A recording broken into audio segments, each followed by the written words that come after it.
All right, great to see everybody. This is wonderful.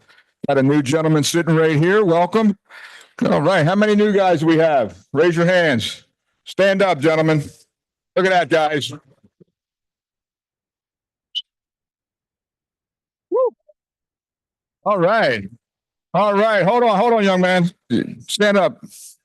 Hold on. How old are you? 11. Wow. Wow. Beautiful. What's your first name? First name? Dylan, that must be your dad right here. Yeah, you can't deny this child. That's. But Dylan, I'm going to share something with you before we get too far into this.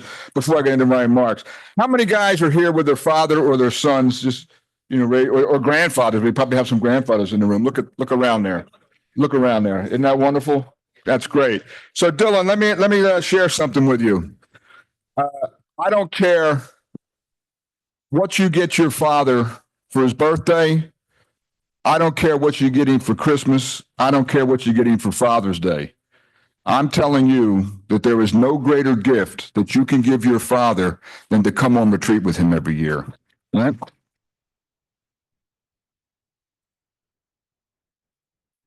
Am I right? Am I right? Huh? My birthday's next week. Dylan told me that. But no, guys, I mean, how many of us? I'd give my left arm to be able to have my father with me this week, and I know many of us would. But let's remember our fathers who brought us and how special it is. But also, Dylan, I just want to plant a little seed for you. This is your first year, you're 11. You got a shot at the record. The record is 77 consecutive years. So yeah, that's great. There's a guy that has 80 years, but it wasn't consecutive because he was serving time in Korea and the league would give him credit.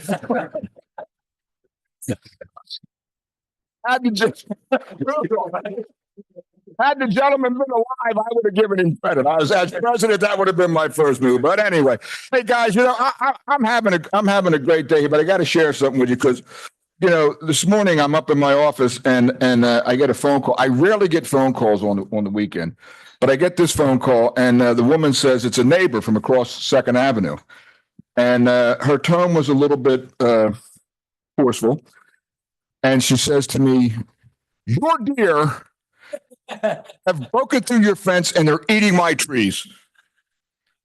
And I said, "Man, thank God you called me." I said, because I've been looking for this. I said, I didn't know who to call, but I just wanted to call and tell you that your deer, a hole in my fence, and I know they're yours because I see them eating on your lawn. I don't think I'll hear back from her. But anyway, hey guys, happy New Year, everyone. Yeah, this is great. This is a great way to. You get some time to have some quiet time. You get to think about things that you'd like to do. You'd get to.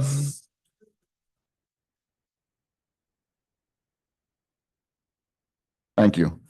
I have ADD, so if somebody's talking like that, I'm all over the map, and you do not want to see that. So, but thank you. I appreciate that. Take the time today. I'm going to ask you guys to do something today. I'm going to ask you not to just turn down your cell phones. I'm going to ask you to turn them off. Now, I saw this guy over here. I'm not talking for the entire retreat. Turn it off for an hour. Turn it off for 2 hours. And spend the time, if you can, walking the grounds by yourself. Dylan, you'll be with your dad. By yourself. And just listen and talk to God. And I guarantee you'll hear the voice of God talk to you. That's how, just talking like this. So do that. I mean, that's really what the retreat is all about. Now, I guarantee my friend over here has got his Eagles jersey on. I'm going to break it to you harshly. Turn the phone off. Be silent. Nick Sirianni's not calling you today to see what plays to run. So you don't need that phone, okay?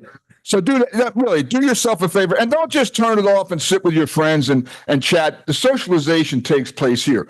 Really take the time to be quiet and you'd be amazed at what you will hear. And I know that, guys, because I did that. Most of you I shared last year know that my wife was diagnosed with a terrible disease. My wife's been diagnosed with dementia and how Alzheimer's fits into all that. And, they call that the silent goodbye. Or the long goodbye. And I was mad. And I shared that with you, and I was out walking the field and I was yelling. I'm yelling at God. I'm mad at God. I'm not hearing anything, but I'm yelling and yelling and yelling. And one of the priests, Father, friend of mine, and when I was yelling, he said, let him go. He's praying. Because as long as I was talking to God, sooner or later, I'd shut up and God would hear me. And I heard God. And God said to me, Father Doug had helped me, and here comes the ADD guy. Sorry, taking a left-hand turn here. Father Doug had helped me, so Father Gallagher here, a wonderful priest, round of applause over there. But let's pray for our priests, gentlemen, because they're there to help us, and let's pray for vocations. By the way, Dylan.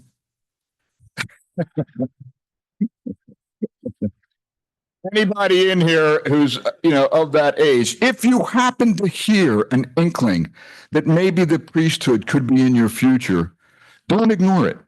It's not like you got to sign up on the spot, but at least investigate it. That's all we're asking. We think we're going to have some vocations through here, but yeah, let's do that. Sorry, gentlemen, I'm going to get back on track, but that's what happens to me. Anyway, where was I? I was yelling at God. Yeah. And God finally, when Father Doug said to me, you know why you can't hear him? And I said, why? He said, because you're too busy yelling.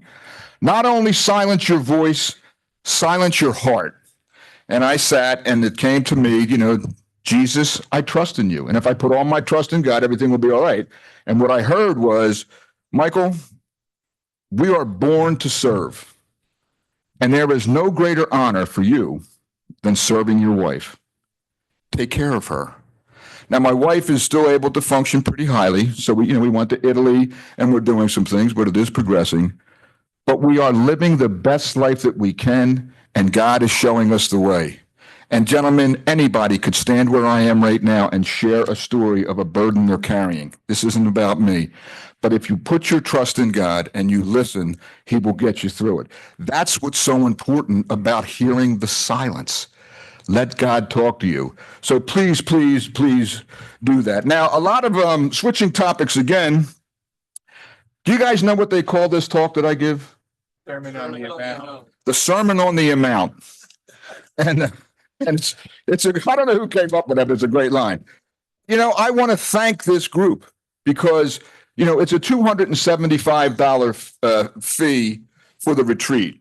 And you guys at the end of it last year were well above that fee on an average basis. So I thank you for that. That is great support of the Malvern Retreat House. That helps us tremendously. You help those who couldn't afford to be on retreat by putting a little bit more. So I'm going to ask you to do the same thing. It's so important that we get to that 275 because all that money does is cover the cost of the retreat. So I'm asking you to, if you can, pay the 275. If you can pay a little bit more, do that for someone who maybe needs a little bit of help. Because, gentlemen, as I said, that money is on the retreat. There is no money from the retreat to help with the maintenance of Malvern Retreat House. And you may have noticed someone with a backhoe over here digging because the foundation's leaking. Now, that guy's a man of Malvern, and he's charging his cost. He's got his laborers out there, but it's a big number. So there's a lot of things that are going on here. COVID really crushed us, but we're back. We're strong. Things like the Carlo Acutis rhyme. By the way, did you go to the talk? Okay. Did you love the talk? All right. How about my friend Mary B? Is she unbelievable? I'm in trouble now for embarrassing her, but gentlemen, that shrine is a game changer at Malvern Retreat House, not just because it's attracting so many people here, but because it's attracting the youth here. And Carlo Acutis' main goal was the salvation of our youth. So, with that shrine, you go down there and pray in adoration, and you're praying for the youth of America. That was one of his main goals. That's how important that is, that people are just coming to spend time here with Carlo Acutis. And it's unbelievable what the folks that are coming in. So that shrine, believe it or not, is officially an archdiocesan shrine. That's not just something Malvern put together. Mary B had the vision, but the bishop actually grabbed Mary B when she was up in Indianapolis and said, when are you filling out the application to make that thing a shrine? He wants it as a shrine because he knows how important it is. So on August 13th, we got the decree that is officially an archdiocesan shrine. On top of that, how many guys know it's the Jubilee Year of Hope?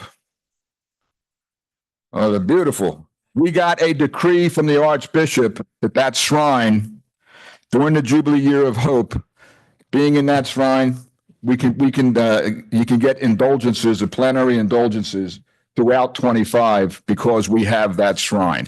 That's a huge deal. I don't know how to do it, but if you can read more about it and find out how to do that. So those who want some indulgences, these are the things that are happening at Malvern Retreat House. It's blowing up. You can't imagine, and it's not just because of me. I'll take credit for it, but it's not me. I got a great team, and they work and work and work. But God has always looked at this place. I believe this, guys, to the soles of my feet. God has looked at this place and said, this place is special because we get the men to come here, and the men are the spiritual fathers of all the generations. And he wants this place to grow, and it's growing. And it's going to continue to grow, and we're going to fill this place. I want to see this filled from end to end next year, so I want to invite people to come on this thing. Look at all these guys that are here for the first time. You're going to leave here with an unbelievable experience. So please do that for me. So the good news is I talked about the 275. You guys are already doing that. Please do it. The bad news is I'm going to ask you for more money. Now, somebody said to me one time, he said, you Catholics don't know how to ask for money. I said, well, I must have been born Baptist because I got no problem asking for money. So, here we go. So what I'm asking is when you get the annual appeal letter in the mail, don't just throw it out. Read it. Right, because we need the money to fix up the place. I know we want our rooms to be stark and everything, but they do need to be recarpeted, painted, maybe some new window treatments, work on the heat. Would like to get some electricity down there that isn't knob and tube, so that maybe we could put some. We had to put a new heating system in down there. All these things cost a lot of money, and we simply do not have it. There's a big fallacy out there that we have a huge endowment. We do not. We do not. After the McShanes of the world went away, that money dried up. The Archdiocese doesn't give us any money. Gentlemen, this is your house. And if you want to keep it going strong, then you've got to support it. Now, I know you say, we send out 13,000 of those letters. And I know some of you say, I know, I get all 13,000 of them. You only get 3. But please, think about what you can do to support Malvern. Everybody here could sacrifice a little something to support Malvern. Whether it's $10, $20, $1,000, 10,000, whatever it is, please don't just throw it away. Instead of looking at that and saying, why should I give something to Malvern? Ask why not? Why not? I should give something to Malvern because I love this place. And I hope you love it as much as I do. Now, I get the whole raising funds thing. I've done it my whole life. And I know you get the cliches, and the cliches are like, for the price of a cup of coffee, a daily cup of coffee, you could do, well, guess what, guys? I'm going to tell you flat out right now, I'm not giving up my coffee. Simply not happening. But I'll tell you this, my dog's going to miss a meal. Right? That's where I'm getting money. My father used to say there's nothing that eats in this house that doesn't contribute. So my dog's making a sacrifice for Malvern Retreat House. I don't care how you do it, guys. Just really help us. I can't say it any plainer than that. We have to have it. We are facing close to about $3.5 to $4 million in fixes that we need around here. That's a lot of money, and we're going to do it over time. But please, please, please. I mean, I can't. Look, I'll get on my knees and beg. Do it. Now, I have big plans to refurbish the chapel, big plans to refurbish Our Lady's Hall, St. Joe's Hall, and these are all in the queue to do. We're getting a new kitchen, right? But gentlemen, that's what's on the horizon. I only have a few years here because of the situation that I'm in. I'd love to see this at least started before I left here. So I can't say it any clearer than that. And that's the last thing I'm saying about, no, it's not. Um, one more way to contribute, guys. Easy. Leave us in your will. Whether it was 500, 2,000, 10,000, 100,000, whatever it is, leave us in your will. The beauty of that gift, you're not going to miss it. So, yeah. Right. The second beauty of that gift is imagine looking down and you hear your kids going, he gave what? One last shot, Pop. I love it. Yeah. So, yeah, let's say, listen, guys, if you can't have fun at Malvern Retreat House, you simply can't have fun. I'm sorry. I love the Lord. I love to laugh. I love to have fun. No one has a greater sense of humor than God. So, let's have some fun. If you haven't paid for the weekend, Eric will be down at the table down here. We have a credit card swiper, or you can Venmo, or you can write a check, or you can give cash. Please do that. The last thing I'm going to say is please take the time to be silent again so you can hear God's voice. You know, you go home changed. I hear it all the time. People go home. As a matter of fact, I went home from my retreat and my wife said to me, "You're growing." Wow, that's pretty impressive. Actually, what she said was, "You're getting fat," but I knew what she meant. So, gentlemen, get fat, grow, whatever it has to be, right? Take the time to hear God's voice. Take the time to support your love, show your love for the Malvern Retreat House. Take the time to go out and stand at that cross with the Pope John Paul looking over us. Take the time just to hear that whisper from the cross. That's why you're here. God bless. Thank you. Question. Do not have to collect the green envelopes. So Eric's going to be back there. If you happen to have it in the green envelope, just give it to Eric. But we are not using the green envelopes to measure the attendance anymore. We have people going around and counting, and we look at the registrations. So, if you want to make a pledge, Eric, I still believe we have the yellow cards, but that's all back there at the payment table. Any other questions before I roll out of here? In the back. The number that I heard for this weekend was last I heard was about 137. So that's a little bit up, I think, from last year. The group is growing, and it's good to grow. But again, since asking that, please, I really think you owe it to invite your friends to this. If they say no, where are my new guys again? I'm sorry, you guys, right? And who invited you? Everybody. Okay. One of you guys is going to hear this gentleman say, "Boy, I wish I would have come sooner." I guarantee you're going to hear that. If you don't, then we'll reach out to that gentleman and find out what they didn't particularly like. But I think everybody loves it here if you just follow what needs to be done. Any other questions? Who thinks Dylan's a great guy? Thank you, everyone.